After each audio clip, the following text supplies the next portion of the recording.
We all need to make smart decisions with our money. The Long-Term Investor Podcast shows you how by distilling complex financial matters into easily digestible lessons. And now, here's your host, Chief Investment Officer at PlanCorp and the author of Making Money Simple, Peter Lazaroff. We don't live in a spreadsheet. I remember the first time that statement popped into my head. I was sitting in my apartment. It's the fall of 2008, and I'd been working for a wealth management firm for a little over a year. I absolutely loved it. I loved the investing because there was just so much to learn, but I really loved the personal finance side too, because it felt like it was a puzzle that could be solved or a game that could be won. And this is during the great financial crisis, the fall of 2008. Things are starting to crescendo. It's not quite the bottom, or the market bottom. That was in March 2009. But one of my routines is I would go home and I'd sit in this big comfy chair and put my feet up on a coffee table and have a laptop in my lap while something's on TV. Anything. Didn't really watch, but you get the point. And I'd read blogs. Blogs were just starting to become popular. I used to read Viva Alberto's to learn the nuances about the St. Louis Cardinals or their farm system. And it was also somewhat my introduction into basic sabermetrics. I was completely obsessed with Barry Ritholtz's The Big Picture, which felt like at the time one of the only objective investment commentaries that I could find. And for what it's worth, Barry is really the reason I wanted to start my own blog. I think he still does tremendous work. I'm still a huge fan of hers. And then there were all these personal finance blogs written by people who would have never had a platform until the blogosphere started growing, like 5 Cent Nickel or Get Rich Slowly. And these sites were some of my favorites at the time because they always focused on something you could control to improve your personal finances. And at the end of the day, good personal finance is basically just spending less than you earn and efficiently allocating your savings to meet your goals. The authors on these websites were obsessed with finding little savings in their lives and also sharing the systems that worked for them in their personal finance journeys. Now, these websites, they've evolved a lot over time. They're very much a business now devoted to ad revenue. But in the middle of the recession, I was reading these all the time, and they always were really big advocates of automated savings. And automated savings had only just become available through a handful of platforms. Sure, you could automate your investments in your 401k, but it wasn't a given that you could pay all your bills online or that you could set up a $25 a week transfer from one account to the other. I mean, there were instances, again, where you're picturing me sitting on my big armchair with a laptop in my lap, manually moving $25 every week or $50 every 2 weeks or some amount at some point in cadence. Now, I kept an extremely detailed budget and held to it pretty consistently. My girlfriend and now wife never, ever missed an opportunity to tell people how cheap I was. And I'd always respond, hey, I'm not cheap. I'm just frugal. And I'd say that's true today. But back then, I think she probably was right. I probably was just straight up cheap. And I remember sitting in my apartment and the laptop's open and I'm punching the expenses into a spreadsheet. And Thanksgiving was coming up, and I had a lot of my close friends from high school who'd be coming home for that weekend. So I grew up in St. Louis. I currently live here and work here and raise my family here. And when you're in your early 20s, there's a really important line item on your budget called bars. And around Thanksgiving, there's usually a couple big numbers that come in because everybody comes home and they want to see each other. The problem was, as I was starting to budget this out, I couldn't make the numbers work. And because I'd been tracking my expenses so closely and meticulously budgeted out the future expenses, I had somewhat known this budget discrepancy was coming down the pike, and it stressed me out. I mean, I get stressed when I know big expenses are coming, even when I can afford them. But in this case, I couldn't quite figure it out. And I was so focused on creating a surplus at the end of each month to invest because we were in the middle of a huge recession. What I kept hearing from colleagues was a generational opportunity. It was my first recession of my career, and I just wanted to invest at these low market prices. Now, my wife, she texts me while I'm leaning over the computer, and I really remember this distinctly. She's texting me about going to a hockey game in the coming week or so with some of our friends, and I think, how am I going to make this work? Because hockey tickets, if you haven't been to an NHL game, they are super expensive. And then you go and you might remember I mentioned there's a line item on my budget in these early 20s years called bars. Well, I'm probably going to have some of these $10 beers at the hockey game. And so I reply, I don't know. I have some big expenses coming up. And she replies, what expenses? And I didn't really feel like going through all the explanation and minutia of my budget that I was actively working on. But I also knew her question was more specific, like, what is this one big expense you have that would prevent you from having a good time with me and all your friends? And that's when it dawned on me. It was almost a moment of weakness. One of the hundreds and eventually thousands of times when a significant other gives in because they know the other one's right. And so I just quickly responded, "It's fine. I don't live in a spreadsheet. Let's go." I remember her responding to that text with 3 question marks, like, huh? What do you mean spreadsheet? And I didn't feel like explaining what felt like a monumental statement for myself. And I just said it with a simple, let's do it. So while I didn't start texting my then girlfriend, now wife, a long string of thoughts about how we don't live in a spreadsheet, I did start writing about it in my journal. And I did a lot of that early in my career. Well, like I said, I get to do a lot of it now too, but early in my career, most of my writing was note-taking because it was the only way I could remember the stuff I'd learned throughout the day. But after a year or two in the business, I was actually circulating those notes that I took to the firm's portfolio managers as a resource for them to use. I called it Afternoon Review. And in late 2008, there was often a lot of earth-shaking news. Every day there was some financial institution teetering on the brink of bankruptcy and as a result getting some kind of bailout or being acquired, or the Federal Reserve was introducing all these different new monetary policy tools, and there was all sort of fiscal stimulus. There was always something to write about. But there was one day during that week I'd texted my wife, "We don't live in a spreadsheet," where the news was light. And so I wrote some notes about budgeting.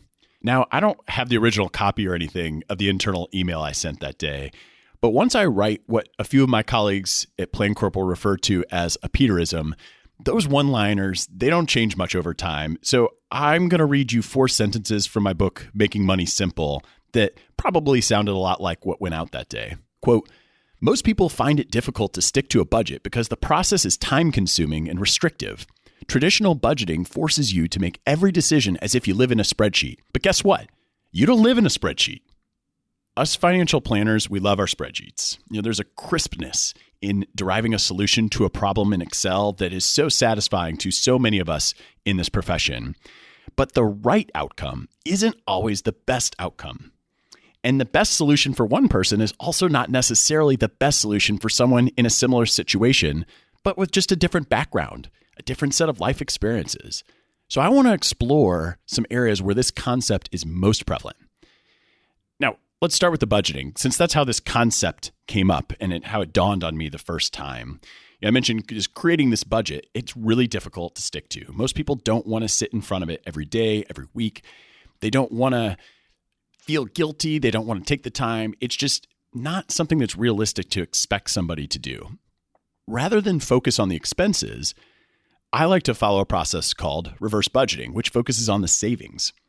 And what had occurred to me after countless nights of updating my spreadsheet, something, again, I knew I couldn't advise others to do because they just wouldn't stick with it. All you really need to do is figure out how much you need to save, make those savings automatic, and then just spend the remaining amount of money as you please. Because if you spent your budgeted amount on restaurants, but something important comes up unexpectedly that requires you to dine out, then you can just shift your spending elsewhere to fall in line with your priorities and values. You're not going to just say, sorry, I can't go out to dinner because I've hit my budgeted number. That's harder to do. And because reverse budgeting focuses on saving, you can't spend what you don't have. And so if you increase the amount you save, that's naturally going to reduce the amount you spend. But it also forces you to prioritize your expenditures, which I think is a really useful exercise. This is important because most people find that gradually saving allows them to cut out the spending that doesn't really fit with their values. And best of all, reverse budgeting requires very little maintenance. A traditional budget, as I mentioned, requires weekly, maybe monthly reconciliation of financial transactions. But once a reverse budget's set up, the whole thing can be automated. So it's this lack of ongoing time commitment that makes it so much more likely that you'll stick to a reverse budget. And it really falls in line with that whole concept of you don't live in a spreadsheet. You got to go out there and live real life. You can't do everything according to the spreadsheet. Now, just real quickly, I don't want to spend the whole episode on reverse budgets, but if I were going to tell you how to set this up, to do a reverse budget, you start by you add up the amount per month that you need to save to reach your short-term goals. So I would say short-term goals are 5 years or less. And it can even be something like max out retirement savings each year for the next 5 years. Even though retirement may be more than 5 years out, that can still fall into the short-term bucket with buy a car, or take a vacation, or pay off some other debt. And if you add up these amounts of these goals and you have an estimated date and you're going to add up these expected costs, you can total them up, divide by 60. There's 60 months in 5 years. And then you know how much you need to save over the next 5 years to hit these goals. I actually have a worksheet on the resources pages that you can find at thelongterminvestor.com. So go ahead and check that out if you want to go through this exercise. You can even do the same exercise for intermediate term goals of 5 to 15 years, as well as the long-term goals of 15 years or more. And it can be tough to assign some expected costs to those long-term goals, but that's totally fine. Go through the exercise. I'll walk you through it in those worksheets on thelongterminvestor.com. Now, is people need to prioritize these goals. And I do this with prospective clients, with friends and family. There are some times when you come to a point where you're trying to figure out, how do I prioritize, say, investing versus paying down debt? Okay, so let's imagine this. We're using the reverse budget. It's a great first step. We run into this spreadsheet issue when it comes to prioritizing the goals. In my opinion, retirement savings and contributions to your emergency funds should be your top 2 priorities in a reverse budget, no matter what. But that doesn't necessarily mean that you're maxing out retirement accounts or building the emergency fund as fast as possible, but you should always be contributing to those top 2 goals. And when people start going through this, they say, well, but then should I have this debt? Or I also know I want to invest for the future. How do I balance that out? And recognize everyone has different circumstances. So there's not like a one size fit all, but there's some really common variables you can examine, such as the expected returns on your investments, or the interest rates on the debts, or the tax benefits associated with your debt, or the tax benefits associated with your investing, depending on the account it's going in, or whether or not you get matching contributions for your investments, or if your debt has something extra on it, like private mortgage insurance, or maybe the variability of your income or how far away you are from retirement. These are all things that can help us come up with the correct spreadsheet answer. For what it's worth, I've written some blog posts before, and I'll make sure to link to it in the show notes. I do think there is a general order of operations for prioritizing investing and paying down debt decisions, and even building in the emergency fund. So let me walk through sort of how I see that order playing out, strictly from a spreadsheet perspective. So first, I think you ought to be making contributions to your retirement plan through your company at a level at which your employer is giving you a match. So if you earn $100,000 and they have a 3% match, it means you have to give $3,000 to your retirement account, and they'll give you another $3,000. That's free money. That is the only way you are guaranteed to double your money anywhere. So definitely that's the number one. Then I would say number 2 is creating an emergency fund. Emergency funds aren't built overnight, but just contributing something to that fund so that you can get there over time. Then I introduce debt, specifically paying down private loans with the highest interest rates relative to your expected return on investing, and specifically debts that are not tax deductible. So obvious examples would be credit card debt, for example. But a lot of private loans that are not tax deductible, if they have an interest rate above, say, 8%, that's pretty high. Now, I don't know what is the perfect expected return on investing, but I think that 8% over multiple decades is a very reasonable bogey to try to be benchmarking your debts versus your investments. So we're going to, again, just to reiterate, we're going to make contributions to the retirement plan up to the employer match. We're going to start an emergency fund. Then we're going to pay down private loans with the highest interest rates relative to your expected return. And these should also, again, be not tax deductible. Then I would say after that, you start trying to max out your contributions to your employer-sponsored retirement plans, those 401ks, 403bs, 457 plans. And then if you have it, definitely the HSA, the health savings account too.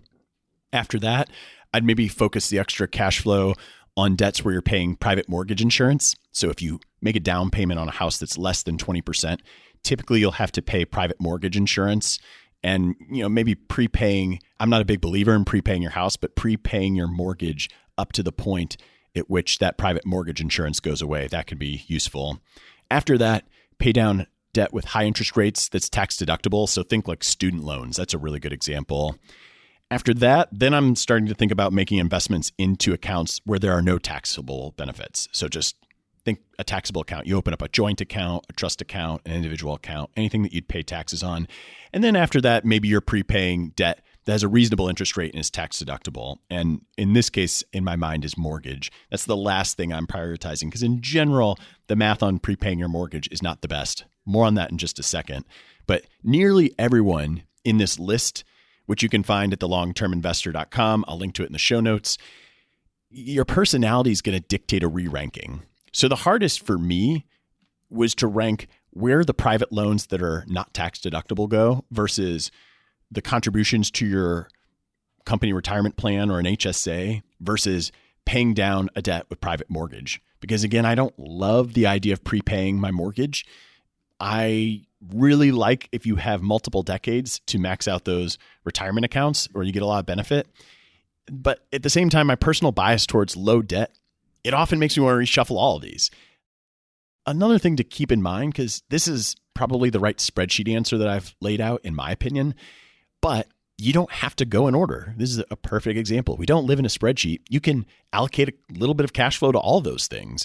I think when you make the choice to leave the optimal solution, it's really about understanding why something is the mathematically optimal solution, but then also understanding what's going to make you sleep best at night and what is going to be the thing that you can stick with. Because all of this planning doesn't matter if you're going to abandon the plan. So I think it's really important in these situations to understand your emotions and your perception of financial freedom, particularly when it comes to the choice of investing versus paying down debt. I'm biased here, but I always think a financial advisor who's acting as a fiduciary at all times can be a great resource here. Someone who can set up a disciplined plan that helps you meet your life goals. They'll give you that math first answer, that spreadsheet answer. But then remember, this is just one of those many things where we got to recognize you don't live in a spreadsheet. Now, prepaying your mortgage, there's a good we don't live in a spreadsheet type moment because for some people, being completely debt-free is the only thing that matters to them. And for most people, the biggest debt they owe is their mortgage. Student loans, they come into play as well, but those often have an interest rate that's high enough for accelerating payments to those loans rather than investing in a taxable account to be the mathematically sensible solution. But prepaying a mortgage is almost never mathematically the best decision. So let's say you have a 30-year mortgage with a fixed interest rate of 3%. At the onset of your loan, around 70% of your monthly payments are just going directly to the interest. So you're not really building that much principal. That's part of why I usually argue for when people buy a house that they can at least picture themselves living there 10 years. They don't have to guarantee it, but if you can't fathom staying in a house for 10 years, you're not really going to build that much equity. Even over the first 10 years of payments, the average is well over 60% of those payments going to interest. So you don't make a huge dent in principal for a long time. And I think this is why so many people like the idea of prepayments on a mortgage. The money that goes directly to principal repayment, which in turn overall lowers your interest payments over the life of the loan. Ben Carlson at A Wealth of Common Sense, he does a great job with the math on this in a blog post that I'll definitely put into the show notes. So if you are making early principal payments, you could think of the return on those payments as being roughly 3% because the interest savings you're realizing. Now, it's actually going to be less than 3%, but those reasons are probably not worth diving into. It's probably beyond the scope of this conversation. But let's go with that number for simplicity. So you're working through a reverse budget and you find that you have an extra $1,000 to allocate somewhere. The expected return you'd earn by investing in the market is higher than 3%. Maybe it's 8%, maybe it's 10%, maybe it's 6%, whatever. The compounding of that return differential over multiple decades is massive. And that's the math of it. But let's step out of the spreadsheet and let's better understand why some people might ignore the math. For starters, not once in my career have I ever heard of anyone that's regretted paying off their mortgage early. This idea of being debt-free, I'll admit it's intoxicating. It is a really nice dream that I personally have. And just having the thousands of extra dollars available month to month for spending or saving or whatever, it's a ton of flexibility. And there's a reason being debt-free is so important for retirees because the more you're forced to spend in retirement, the less flexibility you have in taking risk in your portfolio. And the more you draw from your portfolio in the earlier years, obviously the less lifetime income a portfolio is going to be able to produce. So, I can see why people late in life, we are always recommending to people going into retirement to try to go in debt-free. But while I'm working, having a few $1,000s go to a mortgage seems pretty normal. I mean, I've been doing it for a long time at this point, well over 10 years, and I don't even miss the money because it's just part of what life is. But if I had a few extra $1,000 a month, it would mean I'd be able to hit different savings goals that I admit that would really excite me. It also probably mean we could afford some extra luxuries that my family always talks about as being desirable or be really nice. But for me, I wouldn't prepay the mortgage, but maybe it'd be the first thing I'd do if I won the lottery. Some sort of windfall, sure, but I personally have a hard time knowing that math differential on investing versus prepaying a mortgage. But again, this is one of those situations where I know that's what the spreadsheet says, and I would lose sleep over ignoring that spreadsheet advice. But I really do understand the emotional considerations that go into prepaying a mortgage. I don't really think you could make that decision without at least understanding the math behind it. But I've never fought anybody too hard if they decide that that's not the choice for them. They don't want to live in the spreadsheet. Fine. At least they know what's going on. And I think this is a great example of that phenomena. We don't live in a spreadsheet. Now, we've been talking a lot about personal finance decisions, but the concept of not living in a spreadsheet is probably most prominent in my day-to-day conversations around investing. The most common one, as I start thinking about it, is when someone has a large amount of cash that's either accumulated over time or is the result of some sudden wealth event. Sudden wealth is like you have equity compensation that vests, or maybe you get an inheritance, or you go through a divorce, or some sort of legal payout. People in this situation often want to know how or when should they invest. Now, one really common thing that a lot of people have heard of is dollar cost averaging, which just means you contribute a set amount to your portfolio on a regular schedule over time. So for example, dollar cost averaging might be contributing $10,000 to an investment account once a month of that, large cash amount. This allows you not just to diversify among asset classes, but also to diversify across time. Because when you make equal dollar purchases over time, you buy fewer shares when prices are high and more shares when prices are low. And because of this, it's actually possible that you can lower your average purchase price.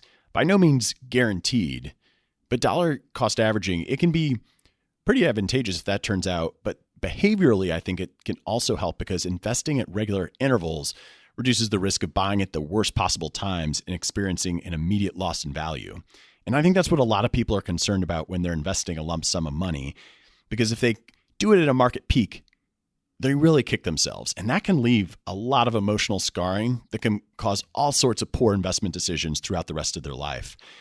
Now, dollar cost averaging, it doesn't prevent losses. I mean, losses, they're normal. They're an expected part of investing. But the process of dollar cost averaging allows you to scoop up shares at a discount. And it's also the simplest way to invest paycheck by paycheck with planned savings. In fact, you're probably already doing this in somewhere in your life. A lot of people are doing it with their employer-sponsored retirement plan, but as ongoing paycheck to paycheck investing, this dollar cost averaging is really simple. It makes a lot of sense. It makes more sense than letting cash accumulate. So while I would say dollar cost averaging is the best way to systematically invest your savings, according to a spreadsheet, it isn't necessarily the way to give yourself the best chance of maximizing your wealth if you're trying to decide how to invest a large lump sum of cash. So when I have this conversation with people, again, nobody wants to invest at the wrong time. But you have to remember, market timing is a game that nobody is going to win. And if we look at the historical probabilities, investing a lump sum has a higher expected return than dollar cost averaging because the market's up more often than it's down. If I just look at the S&P 500 and I look at all 12-month periods going back to 1926, I see that the S&P 500 in all rolling 12-month periods is positive 72% of the time, roughly. And that frequency of positive returns jumps to 88% when you're looking at all rolling 5-year periods and 94% when you're looking at all rolling 10-year periods. So the market's up more often than it's down. And if you put in your money all at once and you just look at those probabilities, those percentages in which it was up, you're probably going to be fine. Doesn't mean you wouldn't have a loss, but when you look at, you're usually up over 10-year periods and you're probably investing with a horizon for more than 10 years, a 94% success rate historically is a pretty darn good one. In 2018, Newfound Research did a piece that I'll link to in the show notes that I always refer back to. I thought it was really good because it compared the performance of the S&P 500 to bonds and to cash over different periods of time. So when you look at the S&P 500 versus bonds in cash, which would be really reasonable alternatives if you weren't going to do a lump sum investment. You look at all 12-month periods, and the lump sum beat cash 68% of the time and bonds 63% of the time over all 12-month periods. Again, I think if you look, though, at these 10-year periods, you see the win rate is so much higher. And so the math behind this would suggest that if you get a big bonus or you inherit money or maybe you've just slowly built up a large cash position in your portfolio, investing the lump sum gives you the best odds of earning the most return possible. It also lengthens the amount of time that you get to benefit from compounding. Now, after you invest a lump sum, sure, turn to dollar cost averaging. But when I'm talking to people about investing a large amount of cash, there's always this fear of making a mistake, and it can really feel overwhelming to choose dollar cost averaging or lump sum investing. And it can be really tempting to think about that possibility of buying at just the right moment. But here's a little dirty secret that you all ought to know that the investment industry doesn't necessarily want you to know, that time is so much more important than timing.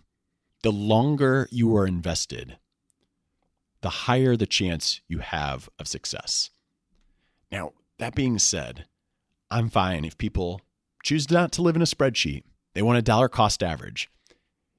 If that's the plan they can stick to, great. I mean, it's a tough decision because the spreadsheet tells us the probabilities, but they're not guarantees. If it was 100% of the time a lump sum investment beat dollar cost averaging, then we probably wouldn't let our emotions get involved in the decision. But the future's completely unknowable. And the act of choosing something, even if we don't know if it's right or wrong, optimal or less so, it gives us this sense of control and responsibility over the decision. And so when the outcomes eventually reveal themselves, it's really easy to feel regret when they aren't what we hoped or expected. And that regret, it manifests itself in a lot of ways. And it's really important to understand that, knowing that there's always going to be a best or optimal answer after the fact.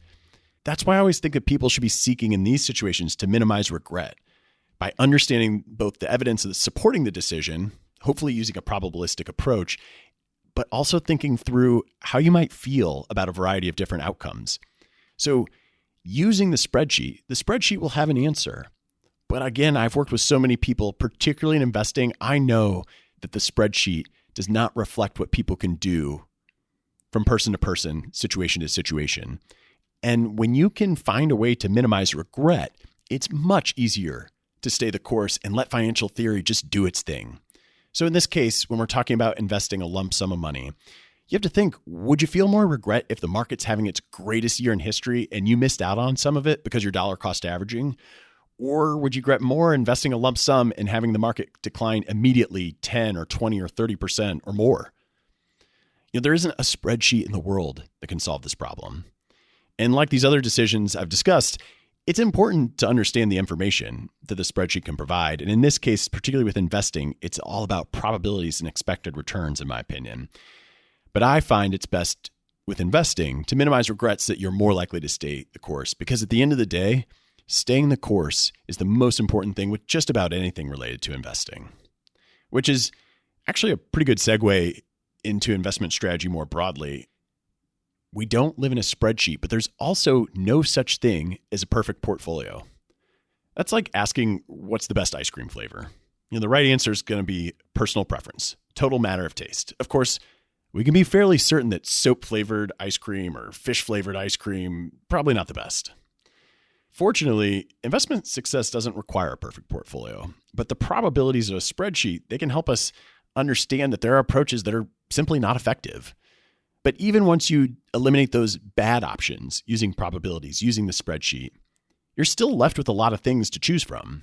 And how do you decide? Because I tend to think that investment success is all about minimizing mistakes and making sure you don't interrupt compound interest. The real decision is choosing a portfolio strategy that you can stick with through thick and thin, no matter what. For example, owning a portfolio of index funds that simply track the market and give you returns of the overall market is a perfectly acceptable solution. If the market's up, you're up. If the market's down, you're down. You'll never beat the benchmark that these funds track, but you'll also never lose to it. And historically, index returns have been perfectly sufficient in aiding a lot of investors in meeting their goals. Now, of course, emotions get involved with these decisions. So once the allure of beating the market's introduced, things get a little stickier.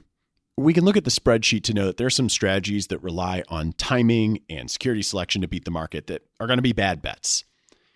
And yet a lot of people still do it. So obviously those people aren't living in a spreadsheet, or maybe they never really looked at those spreadsheet suggestions that wouldn't work. But the probabilities that you can find in a spreadsheet might also suggest that you can systematically overweight your portfolio to certain types of investments with characteristics that have higher expected returns. Now, of course, like all things in investing, there aren't 100% guarantees of any strategy working. Otherwise, this would be a really easy decision. But there are some things out there that have a very large probability of earning higher expected returns over, say, a 20-year period. Now, financial theory tends to work pretty darn well in the long term. But as I've said before, the long term is an eternity to live through. So to give you an example, and this is truly hypothetical, imagine you pick a strategy for your portfolio that is supposed to work 99% of the time over a 20-year period. And let's say you're 13, maybe 14, even 15 years into having implemented that strategy, and it's still not working. You're still not beating a benchmark. Would you bail? I've seen similar, this is a hypothetical, but I've seen similar scenarios where I've seen people bail. I've seen people bail after 3 or 4 years. The point I'm trying to make here is that the highest expected return strategies are far from being the guaranteed best solution for any given investor. So when I'm working with a client to determine the best investment strategy for them, I'm more focused again on the emotional side, on that minimizing regret, recognizing that there is no perfect portfolio and that we don't live in a spreadsheet. The same thing comes into play with asset allocation. Investing is all about earning a return in exchange for accepting volatility, uncertainty, and the potential for permanent loss. With asset allocation, you're trying to find the right balance of risk and return by dividing up your investment dollars between stocks, bonds, and cash, just to keep things simple. The most commonly cited research on the topic determined that asset allocation explains 93.6% of variation in portfolio returns. And I'll link to that in the show notes. Your portfolio, it's always going to rise with the overall market, but the specific mix of stocks and bonds dictates the range of possible outcomes. So portfolios with a greater percentage of assets allocated to stocks have historically earned a higher return. However, those same portfolios with the highest return also experience the most years with a loss and the widest range of possible outcomes. The goal of investing at its simplest level is to grow your savings faster than inflation without taking undue risk. And you can accomplish this through choosing an asset allocation that's going to balance and blend risk and return. Now, the way you do this is assessing your risk tolerance. It's all about finding the best portfolio for you, the one you can stick with for decades at a time. Risk tolerance is really a measurement of ability and willingness. The process for measuring ability is pretty objective. This is somewhat like the spreadsheet portion of the exercise. And the purpose is to determine how much volatility a portfolio can withstand and still meet all your goals. An ability to tolerate risk is driven by your time horizon, by your liquidity needs relative to the size of the portfolio, by the size of your human capital or your earning potential, and even your goal flexibility. Gauging willingness to take risk is a bit more subjective because this is where emotions come into the equation.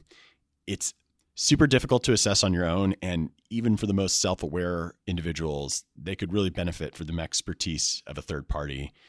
There's really not any hard and fast rules for how to gauge willingness, but what I tend to do when we're working with a new client is I'll listen to an investor's statement about risk, which can mean different things to different people. So one person might think that being able to withstand a 5% loss in their portfolio is having a high risk tolerance, whereas another person might cite something more like 40%. And others can believe they have a high risk tolerance because they own a small percentage of stocks. They see this little bit of their portfolio as risky, and so they say, oh yeah, I can take risk. In my experience, the more that someone talks about risk or losses, the more risk adverse they tend to be, regardless of their self-assessed risk tolerance. You can also, when you're trying to gauge willingness, look at past investment statements. It can give you clues about their willingness to tolerate risk. Were they buying or selling in 2008? Do they trade heavily in volatile markets? What's the current mix of stocks and bonds over time and presently? If I'm concerned about someone's willingness to tolerate risk, particularly when it seems like their willingness widely conflicts with their ability to tolerate risk, I'm usually going to opt for the less risky portfolio, even though the spreadsheet says that it might not be the optimal approach. And here's why. I think it's much better, easier, one of the two, but let's go with better. It's much better to be more aggressive in the midst of a downturn than to need to become more conservative during a downturn. Because if you're getting more conservative, it means you're probably going to lock in the losses to increase your bond allocation. Whereas if maybe you're more conservative and the market's down, say 30%, and you say, I want to go from a 70% stock portfolio to an 80% stock portfolio. Well, great. Now you're getting to buy low. Much different than saying, I want to go from an 80% stock portfolio to a 50-50 stock to bond portfolio. Because then you're selling while the market's down and maybe even selling additional stocks just to increase the bond allocation, really locking in that lower return portfolio, even though you've already paid for the higher expected returns in the form of those temporary losses. So as you can see, we don't live in a spreadsheet. There are all sorts of decisions that we have to come across in our finances where there's a spreadsheet optimal answer, and then there's a real life answer. What are some financial decisions you've made that aren't necessarily spreadsheet optimal, but have been a good fit for you, and why? Head over to thelongterminvestor.com and let me know. You can also submit questions for me to answer in future episodes, access show notes, free financial resources, all sorts of stuff. Until next time, to making money simple. Thanks for listening to the Long-Term Investor Podcast. To access free financial resources and submit questions to be answered on the show, visit thelongterminvestor.com. Peter Lazaroff is an employee of PlanCorp and BrightPlan. All opinions expressed by Peter and any podcast guests are solely their own opinions and do not reflect the opinions of PlanCorp or BrightPlan. This podcast is for informational purposes only and should not be relied upon as a basis for investment decisions. Clients of PlanCorp and BrightPlan may maintain positions in the securities discussed in this podcast.